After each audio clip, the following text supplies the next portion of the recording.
السلام علیکم ورحمۃ اللہ وبرکاتہ۔ الحمد للہ وکفی وسلام علی عبادہ الذین اصطفی، اما بعد فاعوذ باللہ من الشیطان الرجیم، بسم اللہ الرحمن الرحیم۔ ومن آیاتہ ان خلق لکم من انفسکم ازواجا لتسکنوا الیہا وجعل بینکم مودۃ ورحمۃ ان فی ذلک لآیات لقوم یتفکرون۔ صدق اللہ العظیم۔ اللہ تعالیٰ کی نشانیوں میں سے یہ ہے کہ اس نے تم میں سے تمہارے ہی لیے جوڑا بنایا تاکہ تم ان سے سکون حاصل کر سکو، اور تمہارے درمیان مودت و رحمت رکھ دی۔ بے شک اس میں نشانیاں ہیں عقل والوں کے لیے۔ اللہ پاک نے مرد عورت کے جوڑے کو بنایا اور نکاح کے نظام کو چلایا تاکہ آدمی اپنی زندگی کو سکون کے ساتھ گزار سکے، آدمی اپنی زندگی میں سکون حاصل کر سکے۔ نکاح کا نظام جنسی تسکین کے لیے نہیں ہے اور جنسی خواہش کو صرف پورا کرنے کے لیے نہیں ہے، بلکہ نکاح کا نظام زندگی میں سکون کے لیے ہے۔ اگر نکاح کے رشتے کو معاشرے سے ختم کر دیا جائے تو بے حیائی کے سیلاب آ جائیں گے اور انسان جیتے جی مصیبتوں کا شکار ہو جائے گا۔ صرف نکاح کا ایک ایسا رشتہ ہے کہ جس کے ذریعے سے سارے خاندان، سارے رشتے قائم ہیں۔ اگر نکاح نہ ہوتا تو نہ کوئی کسی کا باپ ہوتا، نہ کوئی کسی کا بیٹا ہوتا، نہ کوئی کسی کا بھائی ہوتا اور نہ کوئی کسی کا چچا ہوتا۔ سارے رشتوں کا قیام نکاح کے رشتے پر موقوف ہے، اور یہ نکاح جو ہے اللہ پاک نے فرمایا کہ ہم نے اس کو سکون قلب کے لیے بنایا ہے، بلکہ فرمایا نکاح کو آدھا ایمان قرار دیا گیا ہے۔ اور اللہ کے نبی صلی اللہ علیہ وسلم نے فرمایا النکاح من سنتی فمن رغب عن سنتی فلیس منی، کہ نکاح میری سنت ہے اور جو اس سے اعراض کرے گا گویا کہ وہ میری سنت سے اعراض کرے گا، اور وہ ہم میں سے نہیں ہیں جو نکاح سے اعراض کرے گا۔ اور یوں فرمایا گیا کہ 3 چیزوں میں تاخیر نہ کرو، اس میں ایک یہ بھی ہے کہ جب لڑکی اس کو اس کے جوڑ کا خاوند مل جائے تو فوراً نکاح کر دینا چاہیے۔ اور نکاح کا حکم ہے کہ فَانكِحُوا مَا طَابَ لَكُم مِّنَ النِّسَاءِ مَثْنَىٰ وَثُلَاثَ وَرُبَاعَ، کہ نکاح کرنے کا حکم دیا گیا ہے۔ اور اگر شادی میں ٹالا مٹولی کی جائے اور نکاح نہ کیا جائے تو یہ بھی کہا گیا ہے کہ پھر اولاد جو گناہ کرتی ہے اس کا وبال ماں باپ کے اوپر ہوتا ہے اگر وہ وقت پر ان کی شادی نہ کرے۔ اللہ کے نبی صلی اللہ علیہ وسلم نے فرمایا الدنیا کلھا متاع وخیر متاع الدنیا المرأة الصالحہ، کہ دنیا کی جو بہترین متاع جو ہے، دنیا کا بہترین خزانہ اور دولت جو ہے، وہ فرمایا کہ نیک بیوی ہے۔ آدمی انکمپلیٹ ہے، اس کی زندگی انکمپلیٹ ہے بغیر ایک نیک بیوی کے۔ تو اسی لیے دعا مانگنے کا بھی حکم دیا گیا کہ ربنا ہب لنا من ازواجنا وذریاتنا قرۃ اعین واجعلنا للمتقین اماما، کہ اپنے رب سے دعا کرو کہ اللہ مجھے ایسی بیویاں اور ایسی اولادیں عطا فرما جو میرے آنکھوں کی ٹھنڈک کا سامان ہوں۔ ایسی بیوی سے پناہ مانگو کہ میں آپ کی پناہ مانگتا ہوں ایسی عورت سے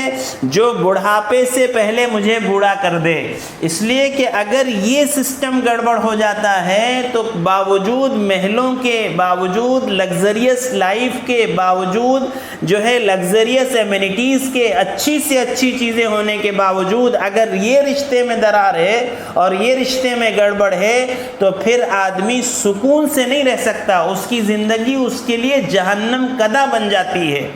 تو نکاح کے ذریعے سے، شادی کے ذریعے سے اللہ پاک نے یہ معاملہ رکھا ہے کہ آدمی کو سکون قلب حاصل ہوتا ہے۔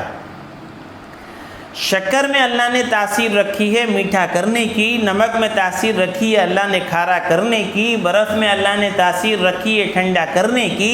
اگر آدمی شکر ڈالے اور میٹھا نہ ہو، نمک ڈالے اور کھارا نہ ہو، برف ڈالے اور ٹھنڈا نہ ہو، تو یہ کہا جائے گا کہ شکر میں کچھ نہ کچھ گڑبڑ ہے، یہ شکر نہیں ہے کچھ اور ہے۔ تو جب اللہ نے نکاح کو سکون قلب کا ذریعہ رکھا ہے، سکون حاصل کرنے کا ذریعہ بنایا ہے، زندگی چین اور سکون اطمینان والی بنانے کا سامان بنایا ہے، تو اگر اب نکاح کے بعد کسی کو چین اور سکون نہیں مل رہا ہے اور وہ پریشانی میں مبتلا ہے، تو اس کا مطلب یہ ہے کہ کہیں نہ کہیں گڑبڑ ہے، کہیں نہ کہیں دال میں کالا ہے، کہیں نہ کہیں جن چیزوں کی رعایت کی ضرورت ہے اس نے ان چیزوں کی رعایت نہیں رکھی ہے۔ نکاح سے پہلے جن آداب کو بتایا گیا ہے اس نے ان آداب کا خیال نہیں کیا ہے۔ بیوی نے شوہر کے انتخاب میں اور شوہر نے بیوی کے انتخاب میں کہیں نہ کہیں گڑبڑ کی ہے، ورنہ زمین اوپر آسمان نیچے ہو سکتا ہے، اللہ اور رسول کی کہی ہوئی بات غلط نہیں ہو سکتی۔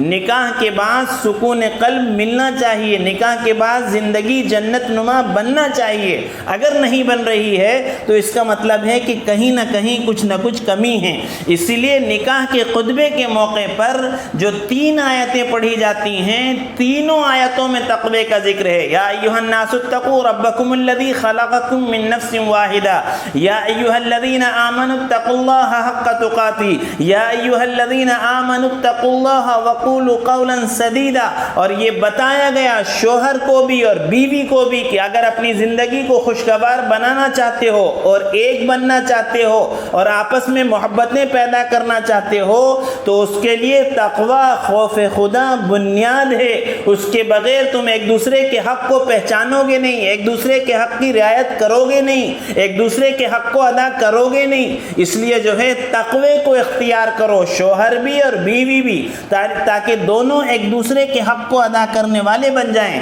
اور پھر اس کے لیے نشانیاں بتائیں کہ شوہر ہو تو کیسا ہو، بیوی ہو تو کیسی ہو۔ جب آپ نکاح کرنے جا رہے ہیں تو کن چیزوں کو نکاح میں تلاش کیا جائے، اس لیے فرمایا کوئی مال کو دیکھ کے نکاح کرتا ہے، کوئی خاندان کو دیکھ کے نکاح کرتا ہے، کوئی خوبصورتی کو دیکھ کے نکاح کرتا ہے اور کوئی دین کو دیکھ کے نکاح کرتا ہے۔ تو فرمایا جس کو پریارٹی دینا چاہیے، جس کو سب سے زیادہ اہمیت دینا چاہیے وہ دین ہے،